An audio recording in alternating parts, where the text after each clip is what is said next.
နေပြီးအောက်ကောက်တီးရတယ်အောက်ကနေမှမတော်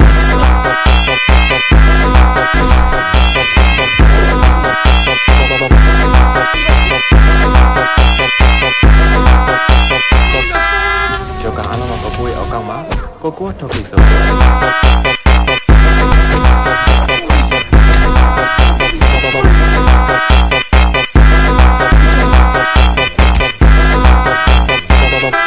Esse é o DJ ETV Bravo da putaria Yo,